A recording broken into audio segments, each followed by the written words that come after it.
ಬೇಗೂರಿನಿಂದ ಎಡೆಹಾಲ್ಗೆ ಹೋಗೋ ರಸ್ತೆಯಲ್ಲಿ ಬೆಳ್ಚುರ್ಡಿ ಗ್ರಾಮದಲ್ಲಿ ಕೆರೆ ಪಕ್ಕದಲ್ಲಿ ತಿರುನಲ್ಲಿ ಈ ರಸ್ತೆ ಸುಮಾರು ಒಂದು 2-3 ವರ್ಷದಿಂದನೂ ಇದು ಗುಂಡಿ ಬಿದ್ದಿತ್ತು. ಈ ಒಂದು 2 ವರ್ಷದಿಂದ ಏನು ಮಾಡೋದು ಅಂದರೆ ಗುಂಡಿನೆಲ್ಲ ಅಗದು ಮಟ್ಟ ಮಾಡಿ ಒಂದಷ್ಟು ಜಲ್ಲಿ ಮತ್ತು ಒಂದಷ್ಟು ಎಮ್ಸ್ಯಾಂಡ್ ಹಾಕಿ ಮಟ್ಟ ಮಾಡಿದರು. ಆದರೆ ಬಹುಭಾರದ ವಾಹನಗಳು ಓಡಾಡೋದ್ರಿಂದ ಅದು ತುಂಬ ದಿನ ಇರಲಿಲ್ಲ. ಅವ್ರು ಹಾಕಿದಂಥ ಜಲ್ಲಿ ಆಗಿರ್ಬೋದು, ಡಸ್ಟ್ ಆಗಿರ್ಬೋದು. ಆದರೆ ಈಗ ಅದೇ ಮತ್ತು ಮೊದಲಿದ್ದಕ್ಕಿಂತ ಹೆಚ್ಚು ಆಗಿದೆ ಈಗ ಗುಂಡಿ ಈ ಭಾಗದಲ್ಲಿ. ಈಗ ಹೆಚ್ಚು ಏನಾದ್ರು ವೆಹಿಕಲ್ಗಳಲ್ಲಿ ಮಕ್ಕ ಕುಣ್ಸ್ಕೊಂಬಂಥ ಸಂದರ್ಭದಲ್ಲಿ ಆ ಭಾಗ ಮತ್ತು ಆ ಭಾಗ 2 ಭಾಗದಲ್ಲೂ ತುಂಬ ಕಡ್ದಾಗಿ ರಸ್ತೆ ಇರೋವಂಥದ್ದು. ಆಗೇನಾಗ್ತದೆ, ಅವ್ರು ಬಂದ ಕಾಂದೆ ಈಗ ದಿನ ತಿರುಗಾಡೋರಿಗೆ ಗೊತ್ತಾಗ್ತದೆ. ಈಗ ಹಳ್ಳಿಯವರು ಬೇರೆ ಕಡೆಯಿಂದ ಬಂದಂಥವ್ರು ನೇರವಾಗಿ ಗಾಡಿ ಬಿಟ್ಟಂಥ ಸಂದರ್ಭದಲ್ಲಿ ಅದು ಆಕ್ಸಿಡೆಂಟ್ ಆಗ್ಬೋದು ಅಥವಾ ಸ್ಕಿಡ್ಡಾಗಿ ಗಾಡೀಲಿ ಬೀಳೋ ಅಂಥದ್ದು ಆಗ್ಬೋದು, ಏನಾದ್ರು ಸಣ್ಣ ಪುಟ್ಟ ಅಪಾಯ ಆಗ್ತದೆ. ಹಾಗಾಗಿ ಇದು ಒಂದು 6 ತಿಂಗಳಿಂದ ಇದೇ ಲೈಟ್ ಕಂಬೆ ಒಂದು ಆಕ್ಸಿಡೆಂಟ್ ಸಹ ಇಲ್ಲಿ ಆಗಿದಂಥದ್ದು.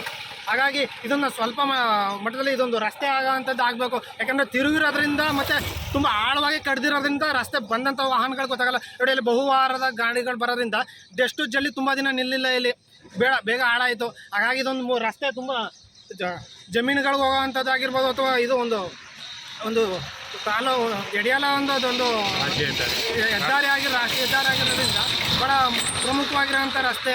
ಅದಲ್ಲದೆ ಬೇಸಿಗೆ ಸಂದರ್ಭದಲ್ಲಿ ಗಾಡಿಗಳು ಬಂದಂಥ ಈ ಎಷ್ಟು ಧೂಳು ಏನಿದೆ ಅಕ್ಕಪಕ್ಕದ ಬೈಕ್ ಸವಾರರಿಗೆ ನೇರವಾಗಿ ಮುಖಕ್ಕೆ ಬಂದು ಬಿಡುತ್ತದೆ.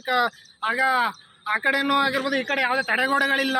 ಹಾಗಾಗಿ ಒಂದು 6 ತಿಂಗಳಿಂದ ಒಂದು ಕಾರ್ ಸಹ ಇಲ್ಲಿ ಒಂದು ಆಕ್ಸಿಡೆಂಟ್ ಆಗಿ ಒಂದು ಕಂಬ ಮುರಿದಿರೋ ಅಂಥ ಘಟನೆಯೂ ಇಲ್ಲಿ ನಡೆದಿದೆ. ಹಾಗಾಗಿ ಸಂಬಂಧಪಟ್ಟವರು ಕೂಡಲೇ ಇದನ್ನು ಗಮನಕ್ಕೆ ತಗೊಂಡು ಇದೊಂದು ರಸ್ತೆ ಮಾಡಿಕೊಡ್ಬೇಕಾಗಿ ಕೇಳ್ಕೊಳ್ತೀವಿ.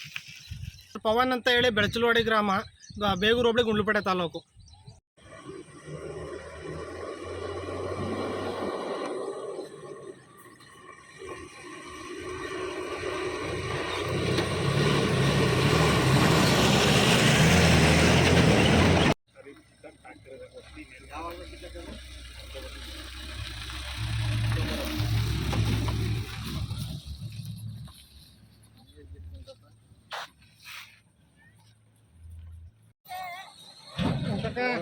ಹೇಳ್ತಿರೋದು